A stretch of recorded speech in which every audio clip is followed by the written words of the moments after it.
За финансовую поддержку канала огромное спасибо Ананасику, Аргосу, Антону Соколову, Зуроджеру и Шаману. Давным-давно жил безымянный монстр, и больше всего он хотел получить имя, и в жажде этого он отправился в путешествие. Но мир, в котором ему предстояло странствовать, был большим, поэтому монстр разделился на две части, которые пошли в разные стороны и, обойдя мир, должны были встретиться. Одна из частей встретилась с кузнецом и предложила ему силу в обмен на знания, заключив контракт. Сначала кузнец был рад полученной силе, однако монстр пожирал его изнутри, до тех пор, пока не сожрал полностью и не вернулся к своей первоначальной форме без имени. Так он продолжил скитаться по королевству, заключая контракты с сапожником, охотником и так далее. Однако, всегда пожирая свою оболочку, вновь становился монстром без имени. Однажды он встретился с больным принцем и предложил ему здоровье и силу в обмен на имя. Мальчик согласился. Все радовались его выздоровлению, монстру же нравилось быть им, живя в замке, поэтому он сдерживал свой голод, который пожирал самого монстра изнутри. До тех пор, пока голод не достиг критической точки и монстр в теле мальчика не сожрал всех – прислугу, семью, короля. Пожрав целое королевство. Так как никого более не осталось, мальчик ушел. Его путь длился долго, до тех пор, пока он не встретил вторую свою половину, монстра, который пришел с запада. Его вторая часть прекрасно жила и без имени, обойдя полмира. Однако мальчику была противна эта мысль, поэтому он сожрал и ее. В конце истории уже никто не мог назвать принца по имени, его звали Йохан.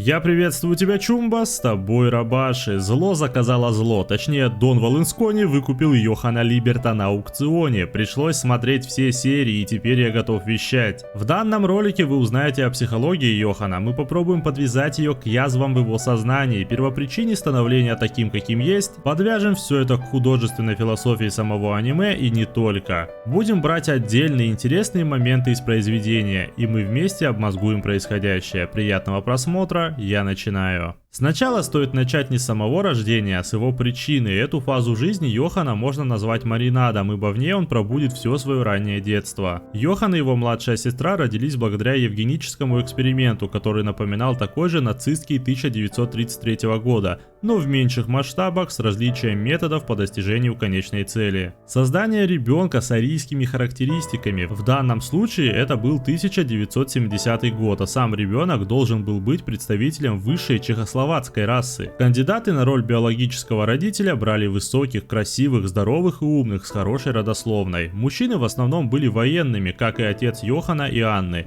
Женщины были вовлечены в научную или другую либеральную деятельность. Дело в том, что создатель проекта не интересовался генетикой как таковой, он хотел воссоздать личности, которые уже родились. Мать и отец близнецов по-настоящему любили друг друга, однако в период первого месяца беременности их маму разлучили с отцом, скорее всего убив второго. Весь период дальнейшего вынашивания близнецов в своем чреве биологическая мать провела под наблюдением, зачастую одного человека, который приходил нарисовать ее. У него было много псевдонимов, в данный период истории он будет известен нам как Франц Бонапарт. Она быстро поняла, что именно он ответственен за эксперимент, смерть ее мужа и, что еще страшнее, дальнейшую судьбу ее детей. Зло быстро вскипело в ней, и она пообещала, что ее дети отомстят ему за содеянное. Отсюда и начинается маринад. Еще до своего рождения Йохан уже подпитывался злобой своей матери, ненавистью, присущей ей за случившееся, и дальнейшие 8 месяцев он будет получать ее сполна. В конечном итоге будет предпринято несколько попыток побега, один раз неудачно, ибо это было сделано прямо перед родами. Второй же раз был успешен, в период раннего детства близнецов, ей все же удастся сбежать. Поселится она в таверне «Три жабы», там же и будет работать посудомойкой. Чтобы остальные люди не узнали, что у нее двое близнецов и не доложили об этом Бонапарте, она одевала их одинаково. Поэтому Йохан был в образе девочки, своей сестры. Это создавало иллюзию того, что ребенок один.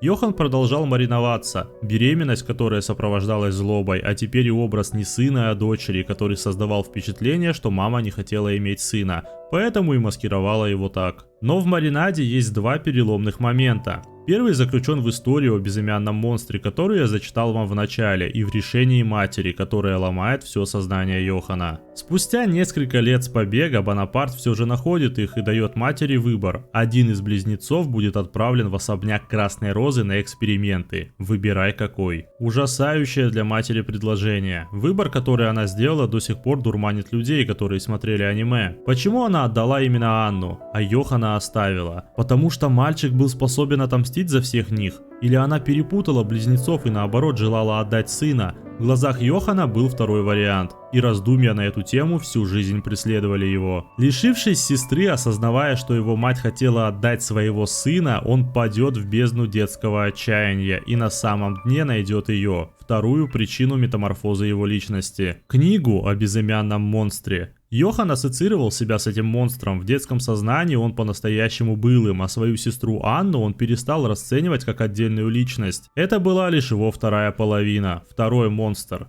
которого он должен поглотить в конце, или она его. В сознании ребенка он на страницах сказки поглощал кого только захочет, ведь на всем свете есть только он и другая его часть. Находясь под эффектом, принимая свою сестру за самого себя, за чтением он проведет несколько дней. Анну же, забрав у матери, поместят в темную комнату с едой, и она проведет несколько дней в ней. До того момента, пока ее не выведут оттуда. Там было 42 человека, которые знали про евгенический эксперимент. Все они будут отравлены его лидером, Францем Бонапартой, который из личных мотивов и чувств к матери и самим близнецам решил закончить эксперимент, сказав Анне напоследок: «Вы не должны становиться монстрами». Когда сестра вернется в Три Жабы, она увидит Йохана, держащего в руках ту самую книгу о безымянном монстре, который уже перестал расценивать ее как сестру, а видел лишь продолжение самого себя. Несколько дней она проведет в диалоге с ним, рассказывая каждую деталь, которая произошла с ней, о криках, страданиях, различной боли людей, умирающих прямо перед ней,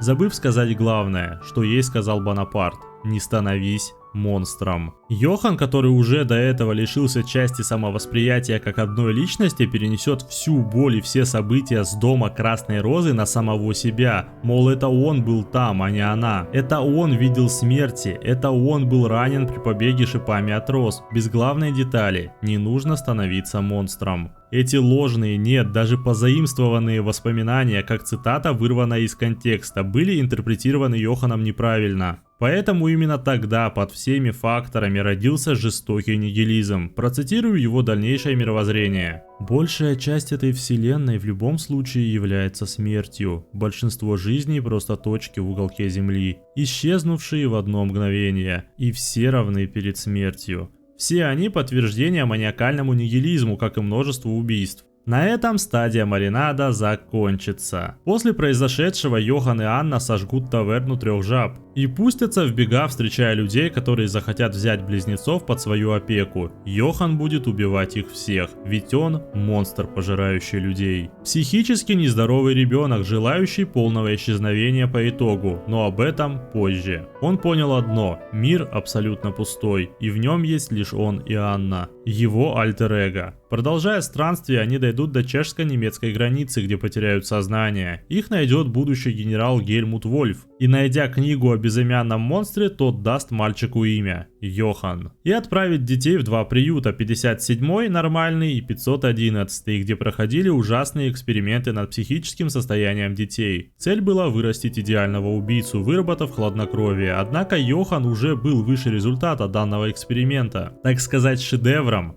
Поэтому, когда ему наскучило, он разжег агрессию внутри детдома, заставив поубивать большинство находящихся в нем людей. Как указано в записях, более 50 человек будут сожжены в попытках убить друг друга, и это показывает суть Йохана с юных лет. Он повелевает злобой людей, берет все самое негативное в них, темное, и вытаскивает наружу, а их желания оборачивает в грехи и мучения. Как он сам позже выразится, это все равно, что кинуть тряпку, пропитанную маслом, в огонь. Он прекрасно понимает людей, несмотря на свой нигилизм, но еще лучше контролирует хаос в человеке. После сожженного детдома Йохана желает забрать семейная пара Либертов, но он соглашается лишь с одним условием: если они возьмут и его сестру. Так они и делают. Близнецы недолго проживут у Либертов. Франц Бонапарта увидит их по новостям и, испытывая теплые чувства, придет проведать их. Это было ночью. Увидев их, на него нападет грусть, но он вскоре уйдет.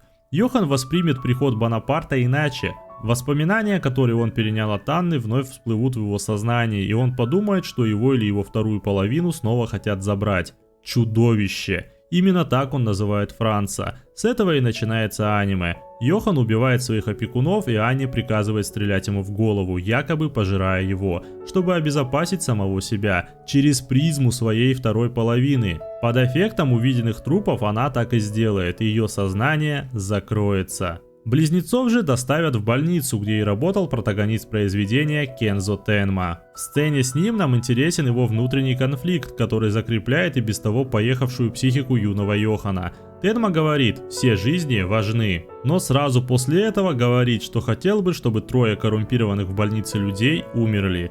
Это закрепляет мысль у нашего монстра. Да, все жизни равны, но равны они перед смертью. Йохан, используя символизм, был привязан к доктору Тенме как к своему настоящему отцу, который подарил ему жизнь, поэтому, открыв глаза, он первым делом протянул руку доктору, а далее выполнил мелочную просьбу, которую тот непроизвольно произнес – убить 3 недостойных людей. И в данном случае Йохан предстает в амплуа дьявола, вытянутая рука символизирует контракт или же начало конца, апокалипсис, с монстром которого он ассоциируется у людей на протяжении всего произведения. Следующей значительной для нас темой будет двойственность личности Йохана, первые предпосылки которые мы увидели в 14 серии. Это мелкая, затронутая самим автором лишь вскользь тема, которая наталкивает на биполярное расстройство. Но какие личности живут в Йохане? На самом деле не они, а сущности, с которыми граничит он сам. Это сакральная тема бога и дьявола, подвязанная к истории того же Франца Бонапарта.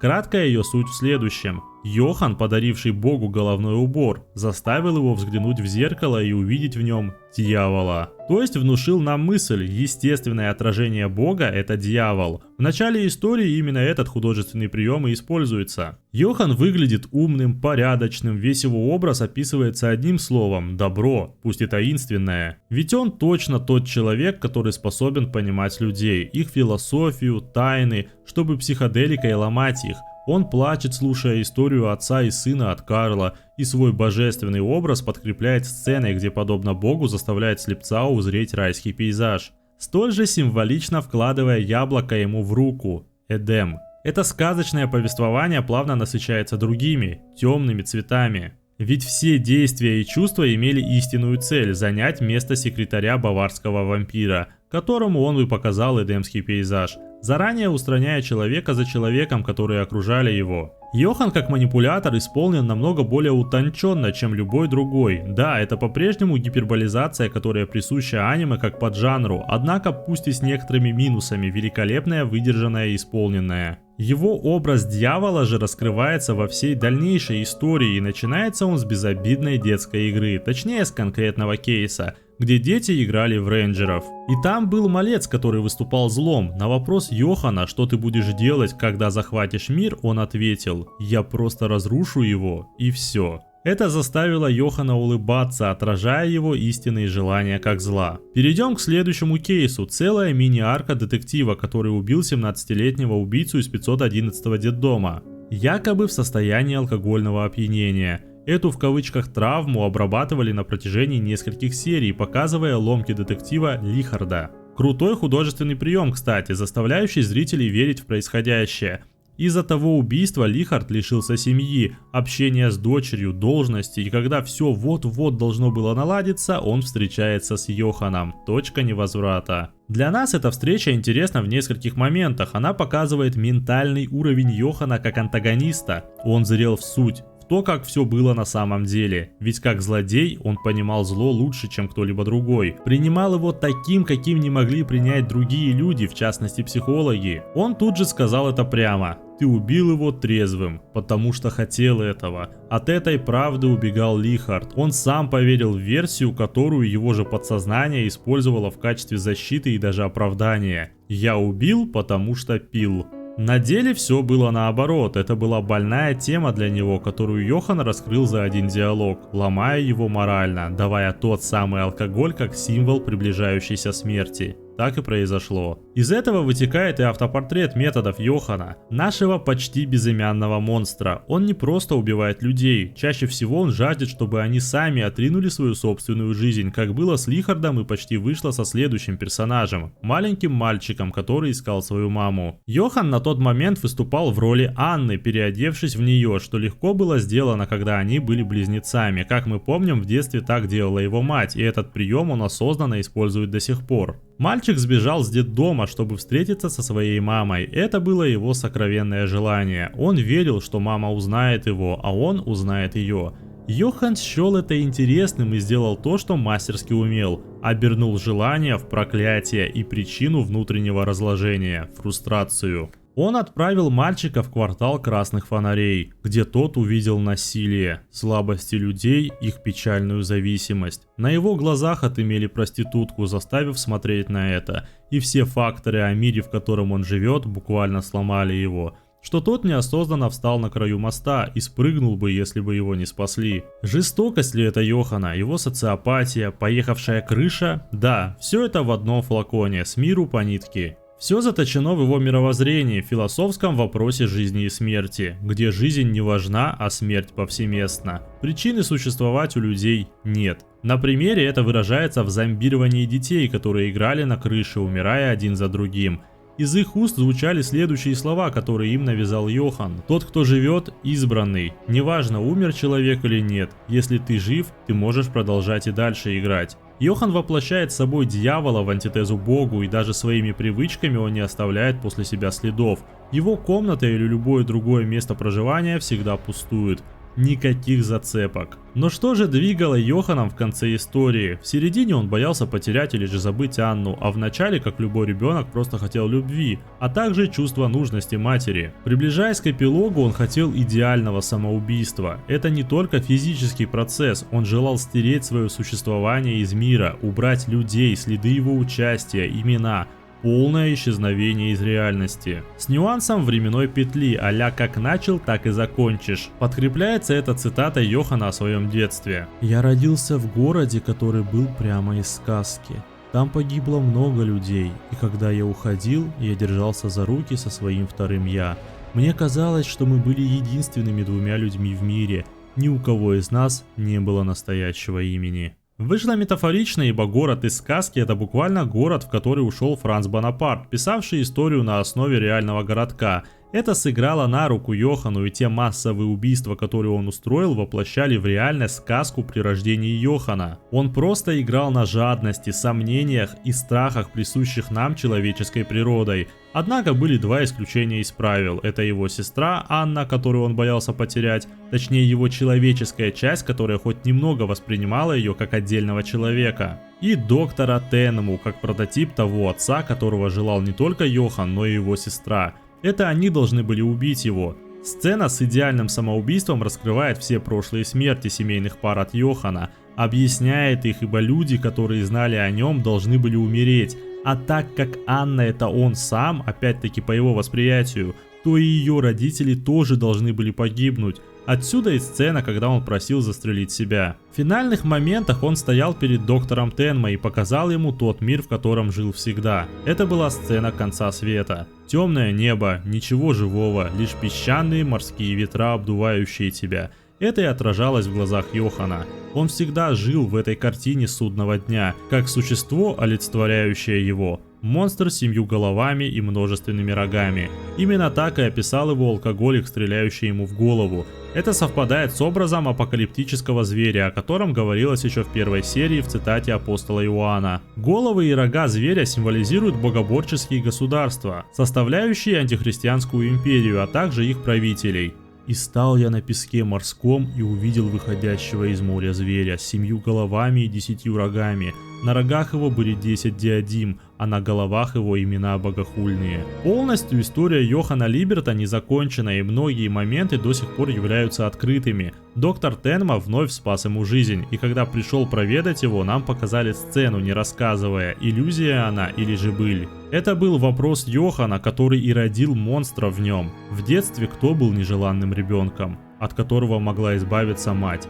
наталкивая нас на обобщенную неизвестность всего произведения. А кто настоящий монстр? С такого ракурса мать действительно является монстром, и если бы этот вопрос был задан мне, я бы ответил: нежеланным ребенком был Йохан. И да, она действительно перепутала близнецов, ибо проще было маскировать девочку, просто обрезав ей волосы, чем наряжать каждый раз мальчика, тратя намного больше ресурсов. Она не хотела Йохана. Да и отправлять ребенка, якобы руководствуясь логикой, уже провальная идея. Мол, если эксперименты, то лучше отправить мальчика, у которого больше шансов выдержать их. Мать ошиблась, как в выборе, так и в принятии его. Ибо единственное верное решение — не отдавать никого, до последнего бороться за своих детей, не давая никому почувствовать себя нежеланным. Мать Йохана и есть тот самый монстр, породивший другого. Эта цепочка продолжалась на протяжении всего аниме, показывая одну простую суть. В каждом человеке жил монстр. Открытая концовка с пустующей кроватью — ничто иное, как счастливый конец сказки безымянного монстра. Он просто исчез, ибо, как оказалось, ему не только даровали имя, он имел его с самого начала, с самого его рождения. Поэтому, получив то, что он так хотел, монстр исчерпал себя. Ибо больше не было смысла начинать историю о бесконечном заимствовании имен. Он исчез, так же как и Йохан Либерт. Персонаж, которого многие ассоциировали с воплощением абсолютного, беспричинного зла. Но на деле оказалось, что это обычный мальчишка, который был заперт за иллюстрациями книги. Но и эта книга теперь закрыта. Истинного зла не существует, мы все последствия взаимоотношений и чувств, направленных друг к другу. Мы — история, поверх которой ложатся слои ситуаций. И лишь жизнь способна превратить человека в монстра. Так же, как и вернуть его в первоначальный облик. С тобой был Рабаши, это канал про аниме и не только. Если тебе понравилось, рекомендую подписаться. Впереди много чего интересного. За поддержку моральную и материальную благодарю подписчиков площадки Boosty, в частности шейхов, никнеймы которых вы видите прямо сейчас. Спасибо и пока. Чумба.